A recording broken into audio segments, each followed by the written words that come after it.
Hoy vamos a meternos de lleno en un libro que de verdad se siente como leer el periódico del año que viene. Se llama Modelos del Mundo, Arquitectura de la Realidad y el Futuro de la Inteligencia Artificial. Una obra de 2025 de Pedro Salcedo Lagos que plantea una idea central muy fuerte. Exacto, que estamos viviendo un cambio de era en la IA. Y no es solo que todo sea más grande o más rápido, es un cambio conceptual. Totalmente. Estamos dejando atrás la IA que lee el mundo como texto, los famosos LLMs, para entrar en la era de una IA que intenta habitarlo. Que intenta simularlo físicamente. Los grandes modelos de mundo, o LWMs. Y la misión que tenemos hoy es justamente esa. Desarmar qué significa esto, por qué la filosofía y la biología son de repente tan importantes y a dónde nos lleva todo. Exacto. Y para entender la magnitud de este salto, el autor nos pone sobre la mesa desde la primera página un concepto que le enseñó su mentor, el Dr. José Mira. El abismo ontológico. Suena profundo. Lo es. Piensa en ello como la diferencia fundamental entre un símbolo en un ordenador, frío, estático, y la experiencia de un ser vivo. Y para cruzar ese abismo, el libro nos da dos conceptos clave. Por un lado, la autopoiesis. ¿Qué es? Es la cualidad de los seres vivos de crearse y mantenerse a sí mismos. Nuestro objetivo es seguir viviendo. Si nuestro modelo del mundo falla, las consecuencias son reales. Claro, hay algo en juego. Literalmente la vida. Muchísimo. Y en el otro extremo está la alopoiesis, que describe a los sistemas de IA. Son creados por otros, los ingenieros, con un objetivo externo. Optimizar una métrica, ganar un juego. Justo. Su modelo del mundo no se valida con la supervivencia, sino con un puntaje.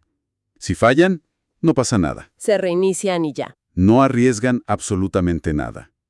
Y ese contraste, esa falta de piel en el juego, como dicen, es el punto de partida para entender las limitaciones de la IA que tenemos y la ambición de lo que viene. Ok, entonces ese abismo entre lo vivo y lo programado es el gran reto. Y me llama mucho la atención que para explorarlo, el libro no empieza con códigos, sino con filosofía. Sí. Cita a Heidegger y esta diferencia entre construir y habitar. A primera vista suena muy abstracto. ¿Cómo se come eso en el mundo de la IA? Pues es la clave de todo. La IA clásica, la de los sistemas expertos, construía representaciones del mundo.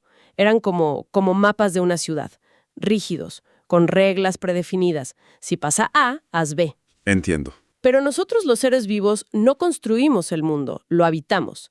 Estamos en un diálogo constante y corporal con nuestro entorno. No es que estemos en una habitación como una silla. O sea, la silla es un objeto pasivo dentro de un contenedor, pero para una persona, la habitación es una experiencia que se despliega con su propia presencia. Exactamente. Y el libro profundiza con Merleau-Ponty, que dice algo aún más radical. El cuerpo no es un objeto más, es la condición de posibilidad para que el mundo exista para nosotros. La manera en que percibimos... Claro, ver no es como una cámara que graba píxeles. Es una exploración activa. Es casi como si palpáramos el mundo con la mirada. Y ahí está el gancho tecnológico. A ver. Un modelo de mundo que no tiene un cuerpo, ya sea un robot o un avatar en una simulación muy realista, está condenado a ser un mero espectador.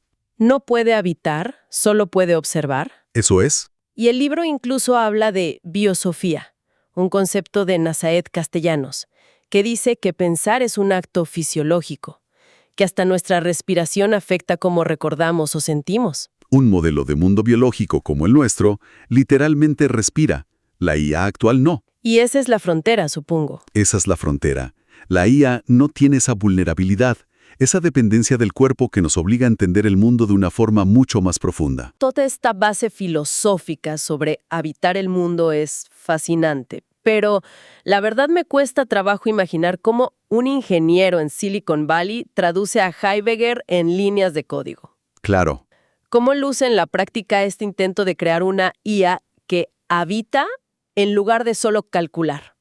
¿Cómo es ese salto de la filosofía al silicio? Es una gran pregunta porque es justo ahí donde está la revolución. Visualmente la diferencia es enorme. Un LLM como GPT-4 devora texto. Su mundo son símbolos abstractos. Está desencarnado. Completamente. Un LDVMM, en cambio, se alimenta de un flujo multisensorial: video, audio, lecturas de radar, texto, todo a la vez. Su meta no es predecir la siguiente palabra, sino... El siguiente estado del mundo. Exacto, predecir el siguiente fotograma del video, el siguiente sonido. Quiere construir una simulación interna, un modelo mental de la física y la causalidad del mundo real. Entiendo, quiere pasar de ser una experta lingüista a ser una física intuitiva. Precisamente. Y esto ha partido la industria en dos grandes bandos, algo que el libro detalla muy bien. Por un lado, tienes el enfoque generativo, de gente como Google o la Startup Wave. Ellos apuestan por intentar predecir y renderizar el futuro píxel por píxel. El ejemplo estrella es Gaia One, un modelo para coches autónomos. ¿Y qué hace? Aprende a predecir cómo se verá y sentirá la carretera en los próximos segundos, combinando video, texto de navegación y las acciones del coche. Y hace cosas asombrosas. Por ejemplo, El modelo puede soñar o simular qué pasaría si el coche frenara bruscamente. Y en el video que genera, se ve como el morro del coche se inclina hacia adelante. ¡wow! Nadie le programó las leyes de la inercia o la física de la suspensión.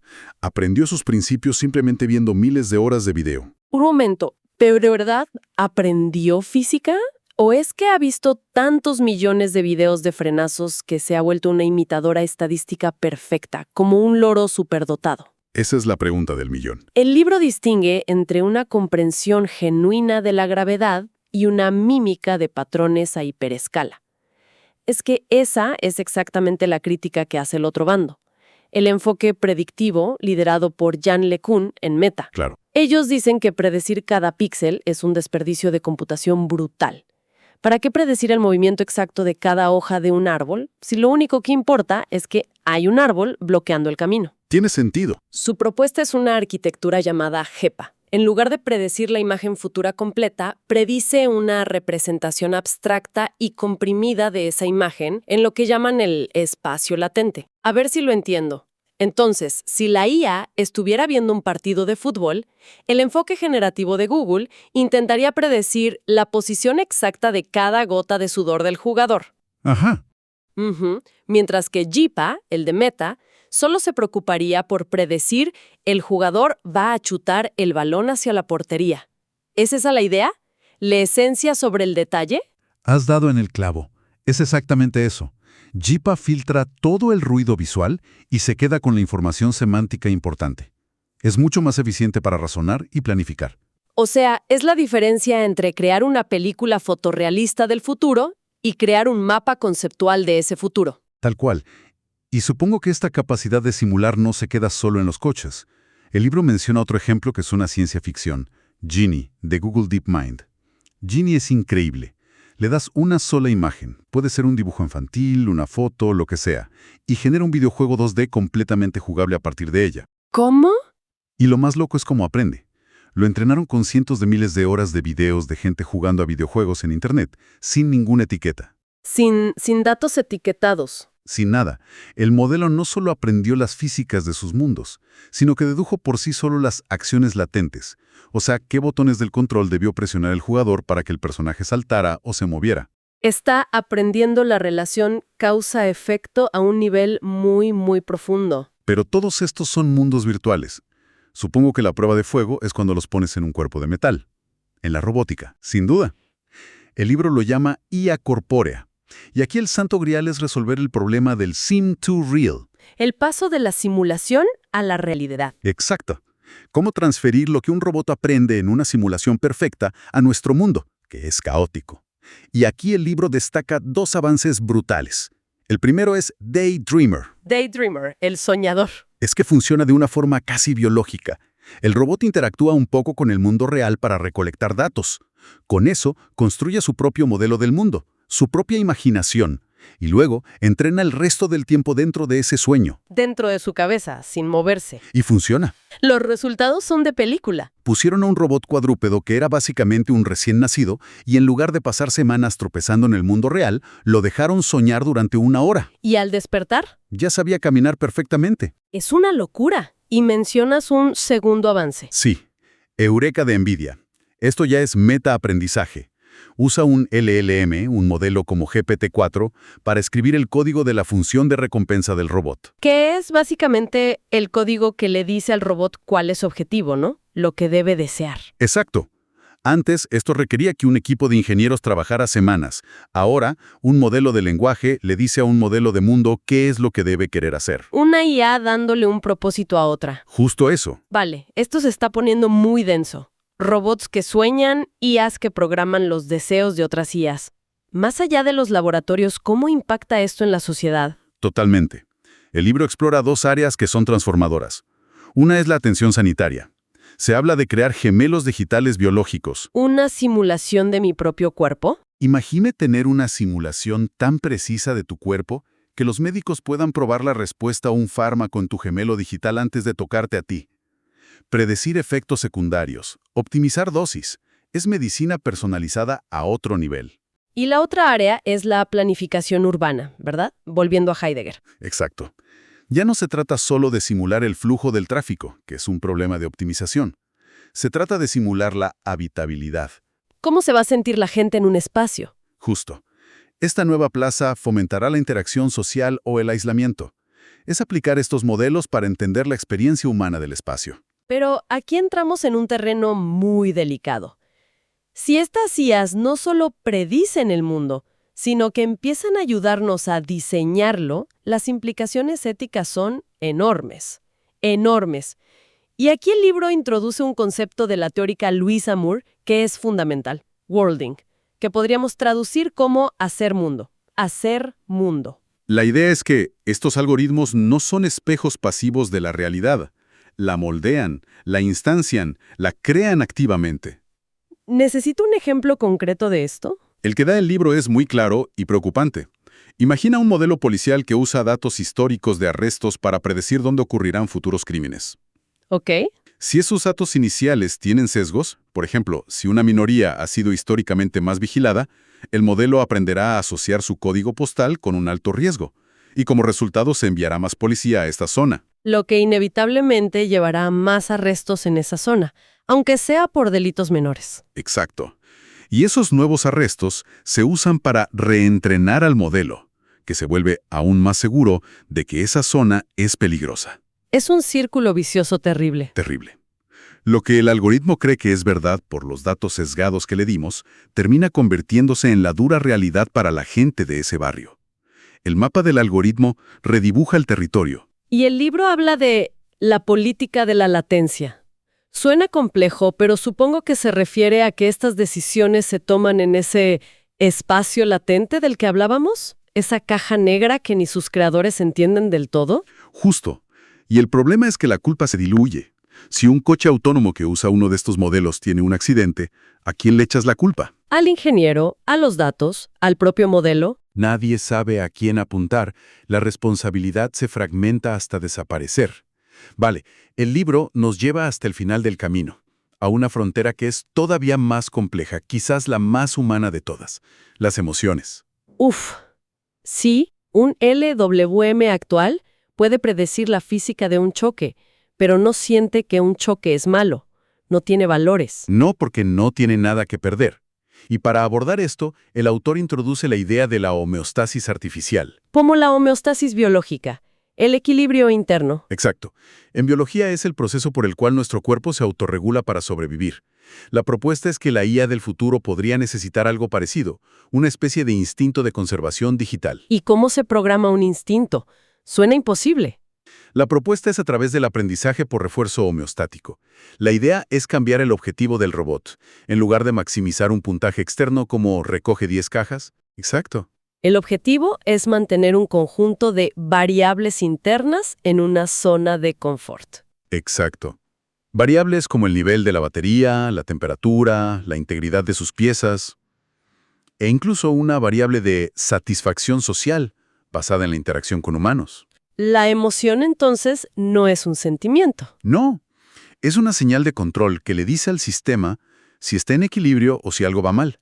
Es darle algo que cuidar, algo que proteger. Y eso nos lleva de cabeza al último gran tema, la empatía sintética. ¿De verdad puede una máquina ser empática? Bueno, puede simularla de una forma increíblemente convincente. El libro destaca el caso de Hume AI y su interfaz de voz empática. ¿Qué tiene de especial? La innovación es que cambiaron el paradigma. Los sistemas antiguos como Alexa hacen voz a texto, analizan el texto y luego generan una respuesta de texto a voz. En ese proceso se pierde toda la música del lenguaje, el tono, el ritmo, la duda, toda la humanidad básicamente. Toda. Hume AI, en cambio, trabaja de audio a audio. Procesa la onda de sonido directamente. No solo escucha qué dices, sino cómo lo dices. Capta la prosodia, el temblor en la voz. ¿Y el resultado? Es una IA que si te escucha hablar rápido y con un tono angustiado, te responderá con una voz calmada, lenta, pausada. Está realizando una regulación afectiva en tiempo real. Exacto. Para aplicaciones de salud mental o educación, el cambio es fundamental. Entonces, haciendo un recuento, el viaje que propone el libro es tremendo. Empezamos con filosofía, con la idea de habitar el mundo, pasamos por las arquitecturas de software que intentan simular la realidad y aterrizamos en la ética y la posibilidad de máquinas con emociones artificiales. Es un recorrido inmenso.